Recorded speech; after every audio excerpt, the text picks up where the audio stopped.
Hello, everyone, and welcome to this week's edition of the Nona Sports Show. I am your host, as always, Edgar Rodriguez. Pleased to be joined not only by you guys, but of course Patrick Deleon as well, because today, Patrick, we have a lot to talk about. Yes, we do. This past weekend was the Nona KICKOFF event for spring recreational games, so that was an incredible thing to be a part of. Lots of fun vibes surrounding that. And then, of course, we had the Champions League games of last week. We have to look back at those. And then also for segment 3, looking at our surprises and disappointments for the Champions League. Patrick, so talk to me. How are you?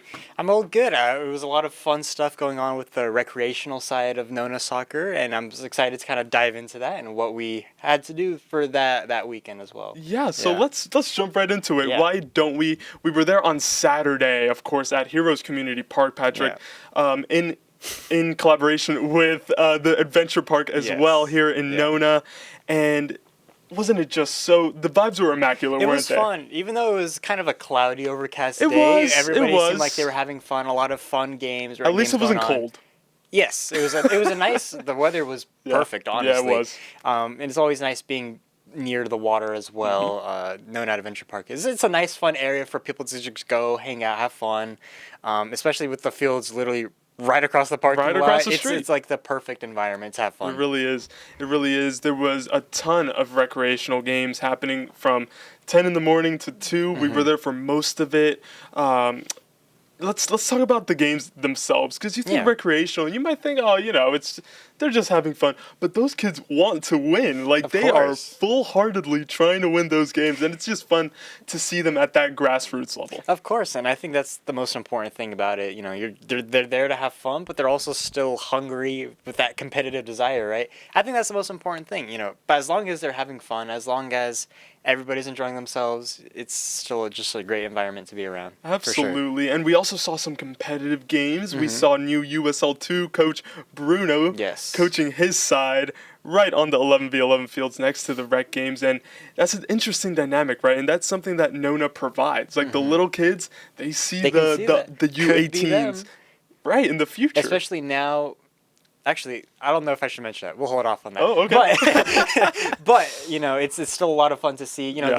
They have people that they can look up to. I remember looking up to, competitive guys when I was little, playing rec soccer as well, It's always fun, you get that exposure. They see how tough it is. They see how competitive it gets, especially as the older they get.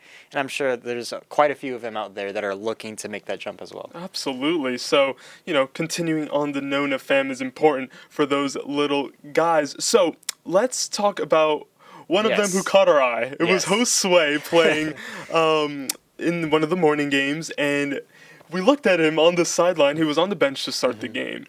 And he was barking out orders. He reminded me of El Cholo Simeone out there. He's a natural-born coach, isn't he? It's so much fun. I was sitting off to the side just listening to him, but it's like he just feels so composed, and he knows what he's doing. I love that energy. It's so much fun to listen to. He had so much passion. He was kicking every ball, and that's what we see in professional managers. Mikel Arteta, Simeone, like I said, Pep, Klopp when he was at Liverpool. You would just see that. So watch out for him to be a coach in the future if he doesn't continue playing. That was Josue, but another person we had the pleasure of speaking to was brand new managing director here at the Nona Soccer Academy, Edinho from Brazil, Patrick. And when he was appointed, when we made it official, you sent me the post and you were like, that's a crazy resume. And it is. So much success at Corinthians, one of the biggest names in Brazilian, not just Brazilian, South American football, in the futsal, realm of things. But still, he won over 100 tournaments with Corinthians. But that's a big think name. About it. Even still, futsal is just such an important, I don't think people understand truly, at least for the most part here in the United States, that futsal is crucial for development. 100%. Especially at a young age. You see that in almost every other country. But that's why the players, when they make it to that professional level, the ball is stuck to them like glue. They know exactly how to manipulate it, turning in such tight spaces in such a fast-paced game that when they transition onto that bigger pitch, it's light work for them. They know what to do. And so I'm super excited about that because I definitely would love to see that more incorporated, not only here in Nona, but across the United States as well. It's something that more and more clubs should adopt. I had the opportunity, thankfully, when I was playing, that I had the chance to play futsal on a regular basis as well, and it was so much fun. I honestly enjoyed it, I think, a little bit more than, regular 11v11 soccer, but just because it's just so fast-paced, you can't make mistakes or anything like that. It's great, I think, as a learning tool. That is the technical ability, isn't it? Yeah. That we see from Brazilians, from South Americans, is something that, here in the States, we're still kind of lagging behind, and I think his knowledge and nous and navigating that realm of the business is going to be huge for the academy moving forward. And just to finish off this first segment, of course, we also have to welcome Coach Vinicius Durante from Flamengo. Yeah. Talk about Patrick. Another great Flamengo resume. And Botafogo. He has a license with the Brazilian Federation. I mean, man, we're poaching these Brazilians. These are the kinds of pieces of the staff that we want here in Nona. Yeah, of course. That's what is going to elevate this club to that next level. So I also can't wait to see how the fruits get picked from the tree when they're ready to be picked, per se. But a terrible analogy. But I'm excited to see what the outcome is. I got the gist of it. Well, that was a fun first segment, Patrick. So much great stuff happening here at Nona. It's just the start. It's already February, but I mean, we're already getting going once again. So with that being said, we're going to transition into segment 2 after this quick break, look back at our predictions from last week, and preview some big games happening this week. Don't go anywhere. Hi there. At Migaloo Pool, we make pool care easy, convenient, and hassle-free. We're your one-stop shop for everything your pool needs. Whether it's regular cleanings, equipment repairs, or even a completely pool remodel, our experienced team is ready to handle it all. You can trust us to keep your pool sparkling and running perfectly. Looking for supplies? Stop by our Orlando store. It's stocked with all essentials and extras to keep your pool in top shape. With Migaloo Pool, it's all in one place. Professional services, quality supplies, and a team that cares about your pool as much as you do.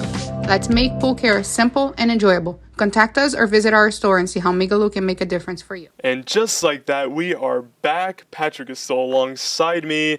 That was fun talking about local Nona news, but let's jump to the big headlines from last week. Of course, we predicted, Patrick, 4 important, crucial Champions League games that we saw take place in a crazy Wednesday slate. 18 Champions League games.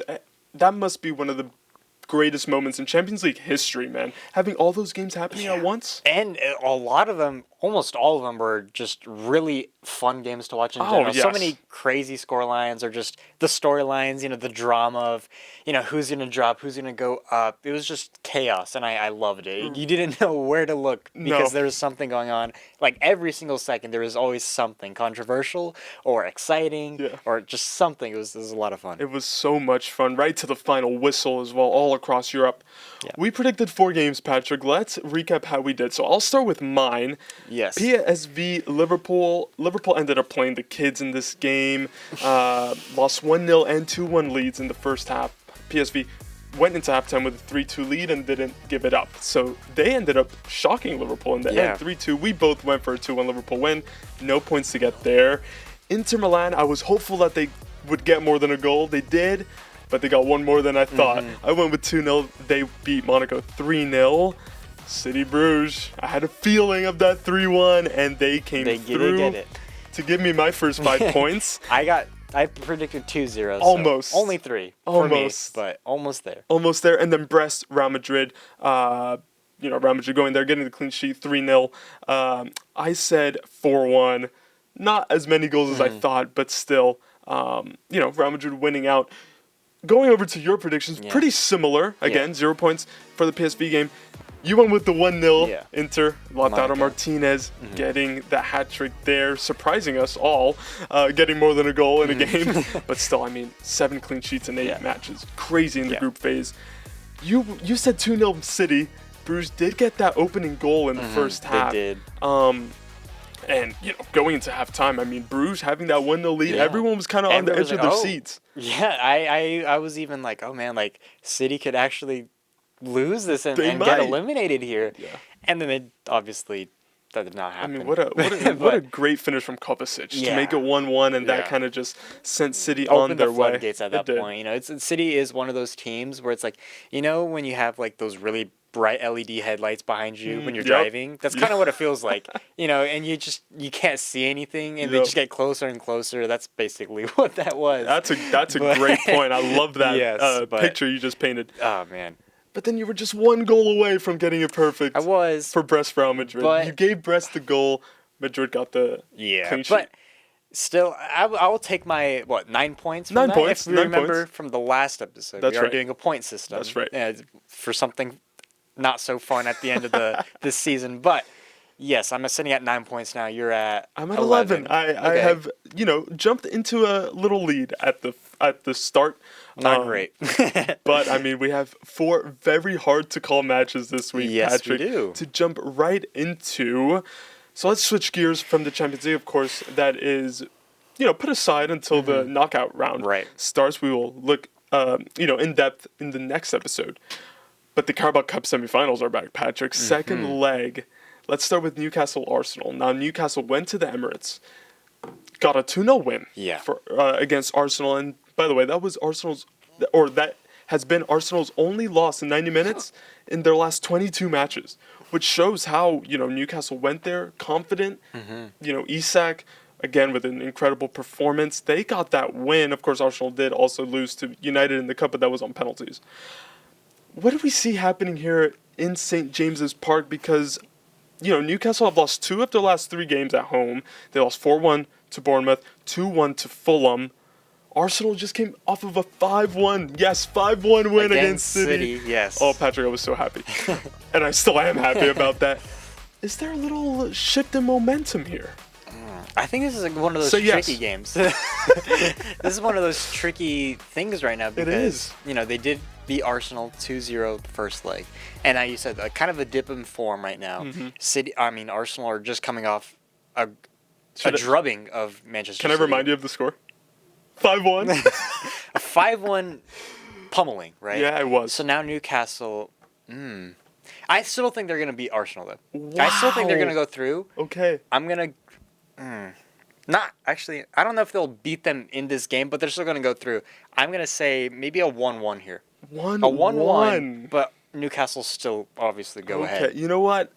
I respect that. I respect that because Newcastle are going to go there, probably not look to expand on their lead. Maybe try to pick off try to pick off some counter attack opportunities if possible. Of course they already have that 2-goal cushion heading into it. I am confident, Patrick. I don't know if my bias is going to come out here, but I'm saying 3-1 Arsenal. Yeah. Okay. Full time. So it's going to be 3-all on aggregate. Okay. And I'm saying we pull it off on penalty kicks. Okay. That's not crazy, honestly. I'm going to give Newcastle a goal because, yes, as St. James is there, they usually get a goal here and there. But, 5-1, the confidence is on Arsenal's side here. And we talked about this, too. Between the first and second leg of the Carabao Cup semifinals, there's a good month in between. So much can change. And I think this is a perfect example of that happening. Yeah, and honestly, your prediction, I could see that happening, honestly. It kind of feels like one of those games where it could go either way. Yeah, it's so difficult to call. So it's really hard. But I do think Newcastle's going to just look to lock it down because I'm sure they also know that Arsenal are running hot right now. So Newcastle, I think they're just going to want to lock it down and, 1-1. That's going to be my final prediction. 1-1. Let's see what happens. We are both going for a frantic match up north in England. It's going to be crazy at St. James's Park. That game is, of course, this week. And also this week in the Carabao Cup is Liverpool-Tottenham at Anfield. Now, Patrick, of course, we watched the first leg together. We saw Tottenham steal it at the end at home for them. They take a 1-goal advantage to Anfield, but I think we both agree that is not going to be enough. I'm going to go right off the bat, 3-1 Liverpool. Yeah. 3-1 Liverpool. Tottenham, if they... Oh, man. It's... they beat them 1-0 at home, right? But we both knew, I think, deep down, just that's not going to be enough. No. Especially when you had to play away at Anfield.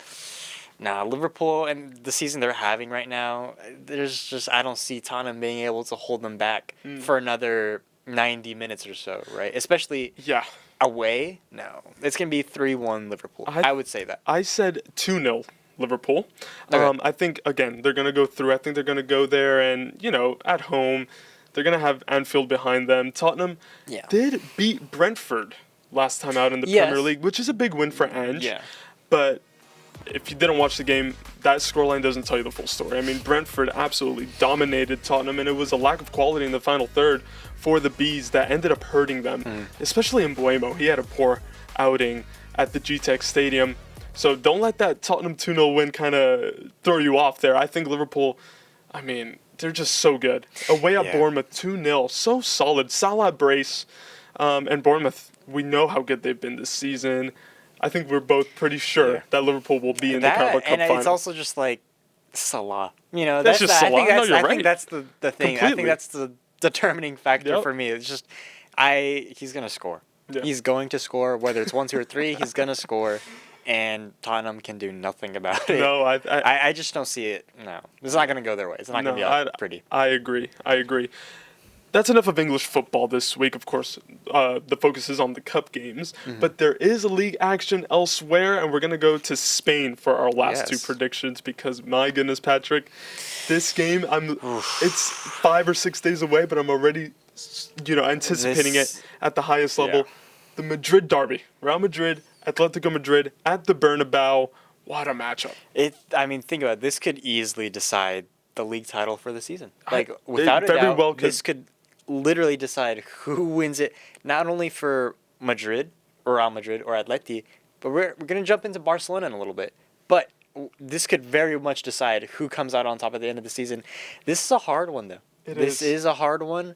Before you give your prediction, I wanted to just touch on the last 5 results in this fixture. Atleti have won twice, Real Madrid have won once, and 1 draw. So again, it's just so up in the air how this game is going to go. Tell me, what do you think is going to happen? Yeah, I think it's going to be a really close game, honestly. Oh, I agree. I think it's going to be super close. I agree. But I'm going to have to go 2-1 Real Madrid. Wow, you're choosing a winner in it. Yes, I'm choosing a winner. I have to. I feel like it's... You know what? Because both teams know they both have to win this. There's no other option because they very much, like I just said, it can decide the league right then and there. And what other... It's almost like poetic. What other game, what other matchup could you have for such a big 3-pointer? Oh, my goodness. Real Madrid, Atleti. It's got to be Real Madrid 2-1. I don't know what your plans are or what you guys' plans are, but Saturday... February 8th at 3 p.m. I really do hope you tune into this one. It's going to be so good. Yeah. You're going with a Real Madrid win, and I don't mind it. It's at the Bernabeu. It's going to be very tough for Simeone's men. But I'm going to go 2-2. I don't see a winner in it. That's fine. I think that's acceptable too. Atleti are having one of those seasons. We saw them clinch it late away at Barca just previously. Speaking on both of these teams' last games, Real Madrid, shock loss at Espanyol. Atletico won at home against Mallorca. 1 point separates them at the top of the league, Patrick. I don't see a winner. I think it's going to be a draw, and I think this title race is going to be dragged out until the end of the season. Yeah, it's just like it's such a good game. It is like it's honestly just you just have to watch and see what happens. But I think about Mbappe as well. He's been catching his form slowly but surely. He's been getting there. Real Madrid also at the turn of the year, they've also been firing on all cylinders. They have. I do think I just have to back Real Madrid on this one. I do think they're gonna walk away. It's gonna be hard. It's probably not gonna be a pretty game, but I do think it's gonna be exciting in the sense that the result will determine the rest of the year. Wow, it's so big. It's so big. It just has that feeling. A week out, not all games give you this anticipation, but this one certainly does. We know how Simeone usually sets up for these games too. It's gonna, like you said, it's gonna be scrappy. It's gonna be hard fought. Do you think Real Madrid's gonna win? I think a draw. Let's see what happens in it. Let's stay in La Liga, like I said, for our last game that we're going to preview, and it is Sevilla against Barcelona at the Ramon Sanchez Pizjuan.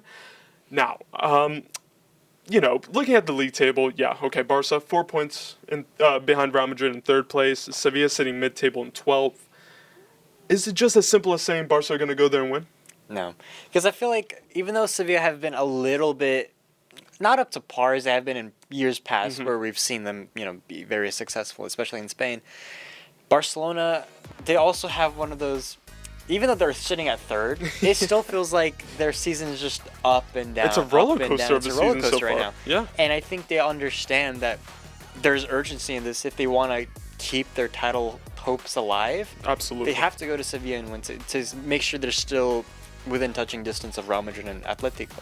That's why this Real Madrid and Atletico game is so important, because one of the teams could distance themselves, or they could draw, and Barcelona are still in it despite the result they have against Sevilla right now. Speaking of a draw, Sevilla have 3 in their last 4 games. Barcelona beat Alaves 1-0. Lewandowski, we were just talking about him off air, still scoring goals in Spain over there for Barcelona. But yeah, I think, what score are you going for? I'm going to have to go Barcelona on this one, but it's going to be like a 1-0. 1-0. Yeah. I say 2-0. Okay. I think Barca will go there. You know, it won't be easy. You know, Sevilla's a tough place to go to. Although they, not a team right now even competing for Europe, as we've seen in previous sitting years. Mid-table, at 12. They used to be a team. Europa League was pretty set for Sevilla. This season, not so much. I think. But I think, Barca are going to go there, especially huge game as well because of the Madrid derby, right? So much on the line because Barca won't want to lose ground to either of those two teams. So lots to look forward to all over Europe, particularly in England and Spain. But that's it for this segment, Patrick. Let's see how many points we pick up this week. It might be a bit fewer because, man, I mean, these are hard games. Very to call, hard I feel, games. Let's see if we know our stuff next week. So you're going to want to stay tuned for that. But in terms of this show, Patrick, we still have one more part. Yes. Of course, the Champions League group phase has wrapped up. So we're going to talk about our surprises and disappointments of a crazy 8-match weeks. Don't go anywhere. Something new, something fresh, yeah, I'm super obsessed. Let me know when you done messing. A little that, a little this, then you put it to the test. It's all in the expression. It's a mood, it's a vibe, it's a state of mind. And now I want it more. It's a mood, it's a vibe, it's a state of mind. Okay, you got the floor. It's looking good. I kinda like that.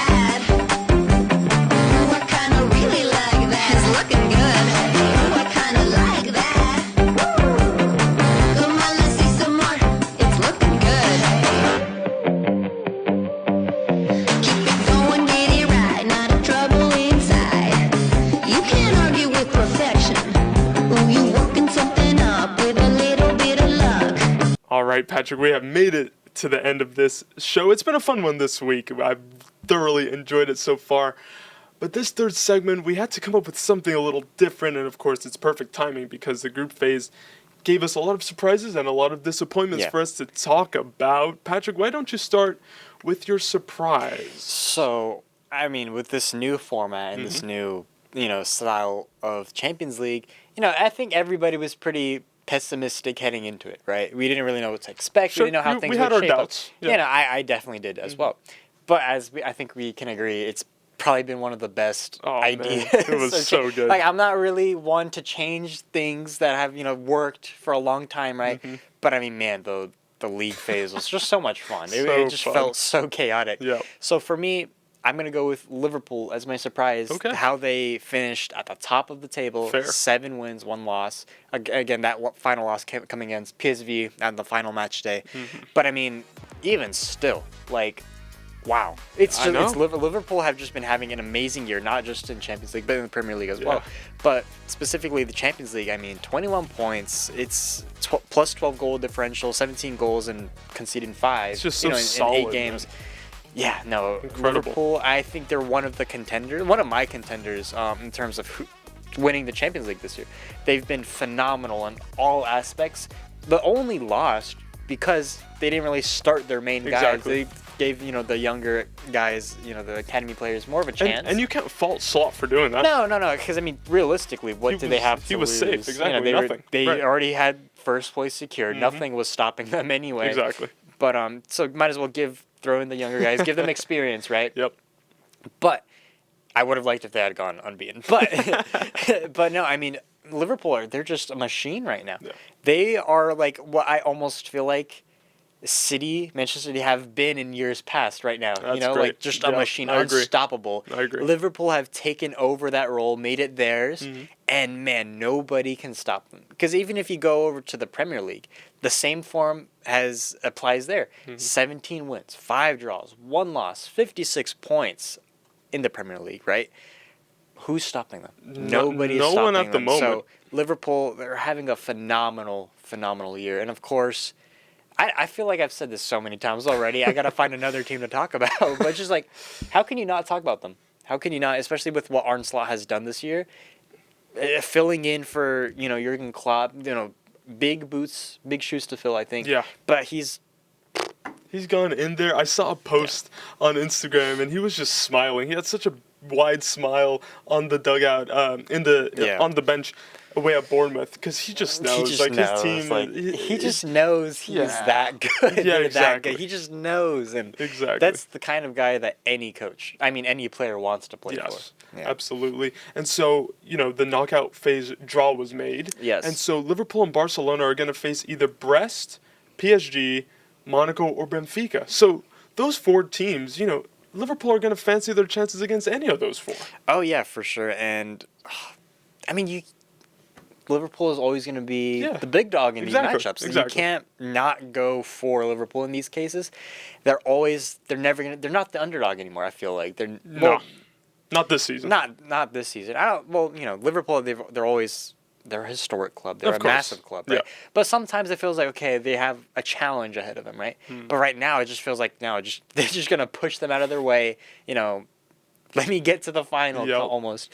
So, no, Liverpool, I feel like I back them all the way, and I'm not even Why close. Stop now? I'm not close to a Liverpool supporter either, but it's just, man, they're just phenomenal. They're doing a phenomenal job right now. Yeah, you have to give Arne Slot his flowers. For sure. He's gone in there like nothing. And it's Liverpool. Like, this could have gone way worse for him. Yeah. Taking over from Klopp, the pressure on him, but he has not felt it at the slightest. Liverpool flying through this season so far. For my surprise, Patrick, you know how much I admire this player, especially this season. Yeah. Antoine Griezmann, man. He has refound, his first stint at Atleti, that form. That peak Griezmann. 6 goals and 2 assists so far this Champions League campaign. So that's 8 goal involvements. Atleti scored 20 in the group phase. So he has had a hand in almost half of Atleti goals.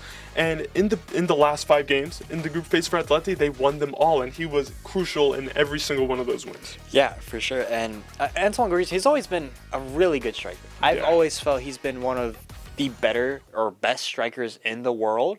Yeah, some years he's maybe dipped in form a little bit. But that little stint, right? But right now, he's locked in. He's locked in. It feels like we're watching 2014 Griezmann right now, That's what it feels like, and that's what we love to see. He's aging like fine wine yet again. Really is. He's having a similar season to, I would say, Salah. Yeah, it's almost he's up there. He's definitely up there, and it's amazing to see. That's what we love to see, because he's also been one of the strikers I've always enjoyed watching, even though he's played for Atleti and Barcelona. But he's been a lot of fun to watch, and I love it. I love that he's doing so great. And this Atleti team is almost built around him. Oh yeah, and that's almost the face right now. He is. Him and Simeone are the face of Atleti, and how could they not be? Because he's been around for such a long time that it almost feels like he is proud to represent Atleti at that level. That's his club. It's his club. And especially this past summer, we saw Atleti get the likes of Julian Alvarez. Yeah. Sorloth as well. He could have easily kind of, maybe gone into his shell and be like, phased out possibly. Yeah, they want to replace me. No, absolutely not. He has gone the complete opposite direction, and good for him on that front, because he has taken that, front man position for Atleti by the scruff of the neck. Yes, Julian Alvarez and Sorloth, just to name a couple, have also been very important for Atleti this season. Sure. But I don't think they're even close to Griezmann's level of influence at the moment. Griezmann is playing at the peak of his powers right now, and it's so fun to watch him. Now, okay, that's the good news out of the way. Let's get to the bad or worse stuff. Right. It wasn't completely, terrible for these two teams that we're going to talk about in this next part, but very disappointing. Yes. I think that's fair to say. Patrick, let's start with you. You went with Real Madrid, and they were fine in Champions League. End of the day, they were. Yeah. At the end of the day, they still made it to the knockout, the playoff phase, right? Mm. But this is not the standards that Madrid hold themselves to. Not at all. This is not the Madrid that we see, can go unbeaten in the group phases, This is not the Real Madrid that we see, it feels like they've taken 2 steps back this year, right? And again, Real Madrid, Champions League, they go hand in hand, right? Yes. You always think about Real Madrid, right? They're one of those clubs. So the fact that they finished, in my opinion, so low, right, in the table compared to what you're used to seeing them, right? It's almost like, okay, what's going on here, right? So they're definitely, okay, again, now we'll shift forward more to like the turn of this year, right? They've definitely found more form. After that Barca loss in Saudi. I think they've definitely picked up where, they should have left off, right, if that makes sense. They are finding themselves yet again. Now they're looking more like their natural Madrid selves. But for that first couple months or match days, they were looking like, who is this side? They almost seemed unrecognizable. Again, they've managed to come through to the next round, but they have to play Manchester City, who are also in a similar situation, right? So interesting. So, for the 4th season in a row. Yeah. It's becoming a European derby almost. Yeah, and it's always a fun matchup. It is. But at the same time, it's like, okay, are they going to have the power to overcome Manchester City this time? Even though Manchester City also aren't as hot as we usually see them, right? It's going to be one of those matchups that I think both teams are going to be a bit worried heading into. You reminded me of something I saw. I was watching ESPN FC, of course. I'm a loyal fan of theirs. And they presented this as like, it's Manchester City, Real Madrid, but it's not. That's what it feels like. It's like, well, I mean, on paper, like, but it's like right now they're not at their best, and every time we've seen them compete, it's always been at their best, and the games have just been elite, full of drama. But this one has a different feel to it this time around. But I still think that drama is going to remain. Oh, yeah. Because when these it's still a huge matchup at the end of the day. Yeah, and in those previous 4 seasons, they've each taken 2. They've each progressed 2 times each. So, for a 5th... for this season, it's going to be, again, so close, right? And last point on Real Madrid, when you look at the top 8, the top 5, Liverpool, Barca, Arsenal, Atleti, Inter, you're going to say, okay. That makes sense. That's pretty much a log. Even 6, Leverkusen. But then you see Lille, Aston Villa, Atalanta. And they're going to say, that should have been us, right? Oh, yeah. So, Real Madrid against City, who was my disappointment, this perfect segue. I mean, when we talk about Real Madrid having a poor Champions League campaign and finishing just 1 point away from the top 8, you're like, okay, well, it's not the end of the world. For City, it was almost the end of the world. They had to wait until the last match day to get it done. Against Bruges. And like we said, they went 1-0 down. Yeah. And so who in their, craziest, dreams would have predicted City to finish in the bottom 3 teams in that playoff zone? That's unheard of. It was, in that loss to PSG, that 4-2 loss to PSG, it was like, it almost felt like, okay, it's over. It's over. It's over. Yes, they're not even going to be able to be Bruges. It did, especially since they went 2-0 up. Yeah, and then they just let it go in a span of, 10 minutes? It's crazy. Wow, I mean, it's unbelievable. So that's also another thing. City tied on points with Bruges at 11. Bruges was Sporting as well That's down their there. level right now, And, man, it's also one of those teams where it's just like, that's just not the City we're used to. And on paper, they have such a good squad on paper, right? But, I mean, we've talked about the issues that they've been having all year, all season, right? And, City, they're definitely one of those teams that I don't know if they'll be feeling all that confident against Real Madrid right now. So, I agree with you on that. But they have done some business this January. Yes. Omar Marmoush, we've talked about him plenty. From Frankfurt, he's looked good so far in there. Kusanov from Lens, he played his first game against Chelsea. Rough start. Rough start. And, Chelsea got that early goal. City did end up beating, Chelsea 3-1 that game. But Kusanov looked rocky. I think he was just a bag of nerves, right? Yeah. Starting that game. But I think, those 2 new additions, I know they've added a couple others, are going to be crucial. Like, Marmoush has hit the floor running. but they're going to need production from And you know those what's players funny is that fast. something I saw today is that they're going to get Nico Gonzalez from Porto. Big. So there's talent there. There is, absolutely. And you have to think that they have to go younger because their midfield. They're aging. They're aging. all We talked about this. And that's the big issue, that they don't have really, I think, a suitable successor to fill in those boots, especially that's younger and can keep up with the run of play, right? So if that, assuming that Nico Gonzalez deal really does go through, which it looks like it will, that's a huge step forward for them right now because that's something that they desperately need. And looking, the winner of this, looking ahead, is going to face either Atleti or Leverkusen, two teams that at the moment, you would have to favor almost, especially if you're City, and you're looking, okay, if we get past Real Madrid, which is already going to be tough. If you look at Atleti or Leverkusen, you're not feeling confident at all. I don't think so, anyway. Yeah, it's. I think it's also just another part of just the mind games that the really sport involves, right? And the new format, like we've talked about. Because it's like, okay, what completely like a blank slate. Who would you feel more anxious to play against, Real Madrid or Leverkusen and Atleti, right? Despite like obvious answer, you would think, right? Right. So it almost feels like, okay, if they beat Real Madrid, then surely they'll have the confidence boost that they need to keep going against these other teams, assuming they do, right? Just numbers aside and everything. It's one of those games where it's like, okay, Real Madrid, it's Real Madrid. You beat them, surely you can go farther than you were expecting, right?